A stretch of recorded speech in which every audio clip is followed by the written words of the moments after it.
Hi and welcome back to Cheeky Crypto. Today guys, we're going to be jumping down into Bitcoin, taking a look at the macro picture, what's been going on over the last few weeks and what we think could be on the horizon next. As I get into the video, if you do find it useful and informative, hit that like button. I do appreciate that. If you're new to the channel, then why not go ahead and subscribe, tap the bell, select all the notifications, and in doing so you will be kept up to date with everything that we do here at Cheeky Crypto. And if you haven't yet joined us in Discord, guys, check it out, linked in the description below. It's the first place we go to notify you of everything that's going on in the crypto space, so why not join us down in Discord, linked in the description below. Let's get right down into this thing. Okay, so we're going to take a look at three different charts. We've got two on the daily, this one, and then we've got a weekly time frame like we would normally. Okay, this we're going to take a look at various different points of view on the market. We'll take a look at what smart money concepts is telling us, and then we'll take a look at those major resistances and support lines and so forth. We'll also, just briefly before we get into that, jump into the on-chain data. We'll just quickly give us a review and see what's happened in the last 24 hours or so. So ultimately, we're still seeing a lot more in the way of inflows than we are outflows. So 3.37 million going on, 3.30 million coming off, 62.21 thousand Bitcoin more on exchanges. Same story, just, you know, to briefly change the numbers as we continue to go through 2023. When we take a look at that on the line graph, you can see that everything's are reasonably balanced with the occasional spike and so forth. In comparison to 2019, we are 40 or so percent less in the way of Bitcoin moving around. So from the 1st of January 2019 through to the 27th of April 2019, we saw 5.77 million going on and 5.76 million coming off. Essentially very similar, but actually much tighter, more balanced.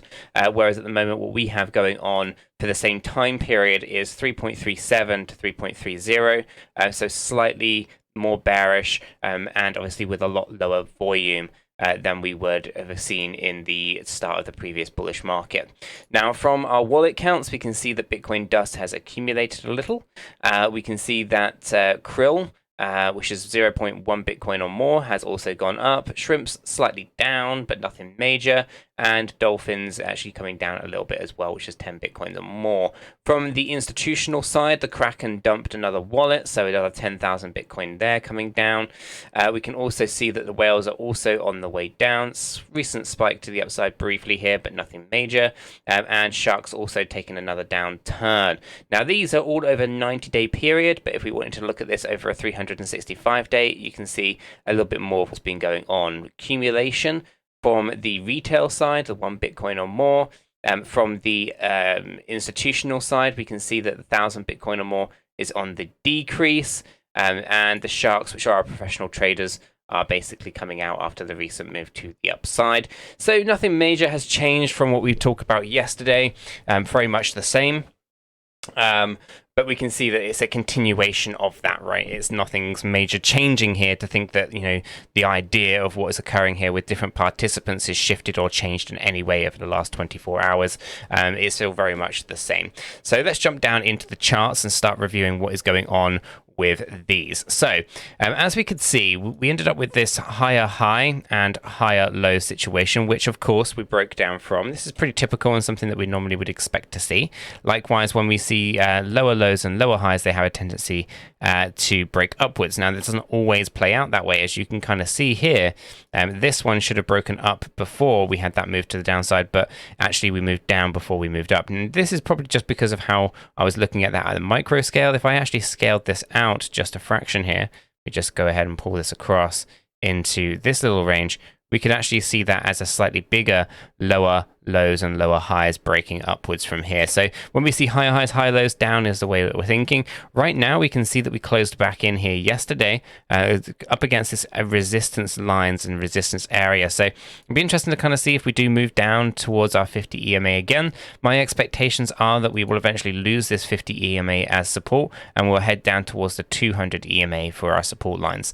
Okay, all of this is still in as a part of our bigger macro. If we zoom out far enough, we can see see that we've had a move to the upside from the lows. It's been pretty reasonable, but it isn't really backed on that volume. As I said, we're about 40 or so percent different volume from what we had up here. So people are saying it's exactly the same as 2019, but it is not, because we do not have the same variables that we've had previously. For example, the bear market of 2018, we actually found ourselves not going down lower than the 1.236 Fibonacci level, and we also had significantly higher volume when we reversed out of here.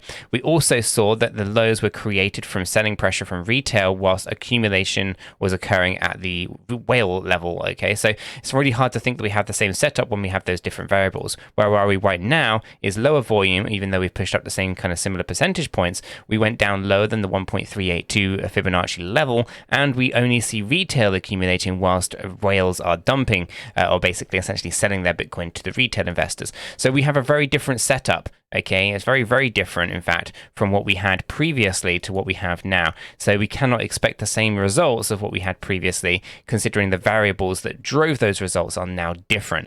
Okay, so it's important that we kind of reflect on these things. It's not just a case of doing something really crazy and, in my opinion, dumb. As to, if I can even find it, I don't use the tools. Where are we? This one, I think it is to do something like this. You copy the pattern, you move it over here, and be like, and then just basically, we're doing exactly this. We're going to the moon, right? It's not as simple as that, right? If it was, everyone would do it. It's the same with trend lines. It's not as simple as drawing a trend line and, you know, thinking that they go into the moon. Okay, there's a lot more to this stuff than meets the eye. So when we think about these things, we have to kind of consider those variables, right? The fact that the Fibonacci levels are different, the fact that we have significantly lower volume and different participants, which is critically important for this move to the upside. What does that mean? Well, in my opinion, I think we're in the biggest bull trap in Bitcoin history. Okay, and I think what we potentially could look at here is a real big higher high, higher low situation going on, where we actually see a very significant break to the downside. Now, I don't want to see that. But I just think that is the most probable outcome based on the data. The fact that the data is low in the way that we've seen insignificant inflows and outflows for such a percentage move upwards, and the way that we do not see participants in the same way that we would normally expect. We would have expected that during these lows down here, retail was selling for whales to be buying. Instead, we had it the other way around. Whales were selling at the November lows whilst retail was buying at the November lows. This is not a good recipe for future success. Now, we have those pieces of data. Then, of course, we have Elliott wave theory. Elliott wave theory gives us the idea that we could be a W, X, Y, X, and Z, and that would be under one idea or one structure that would take us down into a reasonable level, basically between 12,500 and 19,500. But there is, of course, that real bearish idea in actually it's all just going to be A, B, and C, and we go down lower than $10,000, right? Lots of things to kind of consider. Now, I did see a comment as well recently where it was Bitcoin moved 1%. 𝗕𝗘𝗪𝗀𝗧 says Bitcoin crash, right? Bitcoin moves up 1%. Bitcoin's pumping or whatever, right? Thumbnails and titles and stuff like that. And it's interesting that people kind of have that kind of perspective and point of view. But I will kind of articulate one quick thing is we dropped 9.33% in 7 hours. Okay, and you can see the liquidity grabbing that was occurring within this one particular candle here. Okay, so yes, if you were to reflect on that over a larger time period, it doesn't look like you've had a significant movement, but you actually have on some of those time frames. And it's important that we acknowledge what's actually going on here is a lot of manipulation, which brings us on to this next chart. This next chart looks at smart money concepts and basically helps us understand exactly what is going on from why why we see price moving the way we do.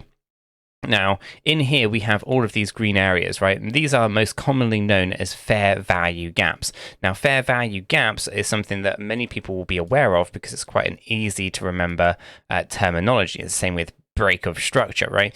But what people don't generally realize is actually what's causing these fair value gaps, okay? Now, these fair value gaps are created from an imbalance in the order books. And what do I mean by an imbalance in the order books? Well, I mean is there's always a buyer and there's always a seller. I talk about this all the time, right? And an order book is someone who is basically putting in a limited order to sell or a limited order to buy, right? So you have a buy order book and you have a sell order book. Now, these gaps, these fair value gaps, and when I say there's an imbalance in those order books, is that someone has got a buy order here, okay? But there isn't really anyone selling inside this gap here, okay? This gap that gets left behind. This gap is illiquid, and the buy order that happened to kind of get triggered at this low point is unable to get fulfilled because there's a lack of liquidity and there's a lack of sellers within this area. So price has to move up higher to find the people who are willing to sell. And these gaps get left behind through those imbalances. So essentially, people wanted to pay, or large institutional funds typically wanted to buy at this low area of $20,000, but they actually ended up having to pay up slightly higher at $21,800.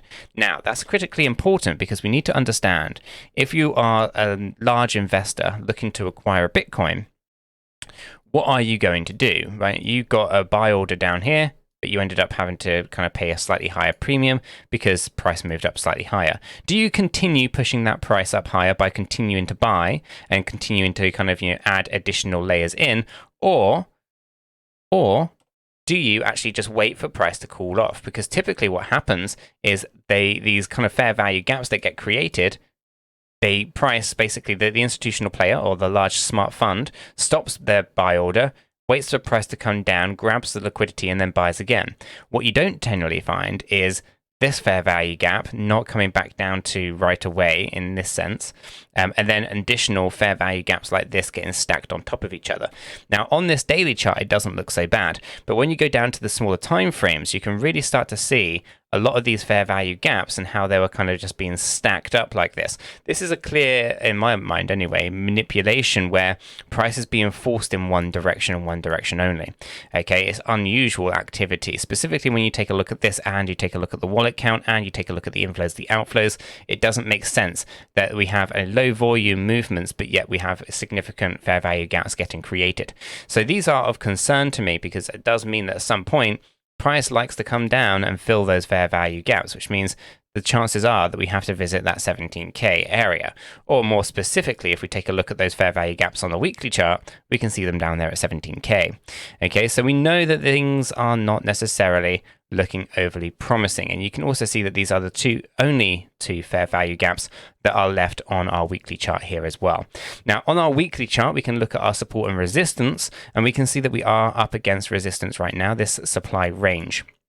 Okay, this is a previous area of demand, and this is now an area of supply. We got rejected from this area once. Chances are we get rejected again, and we are looking for $24,000 to $25,000 to find support on the 200 EMA.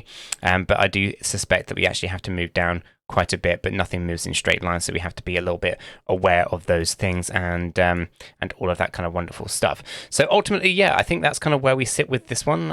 It's some interesting kind of stuff happening here, but for the most part, I do suspect that we are likely to see moves to the downside over a longer macro period.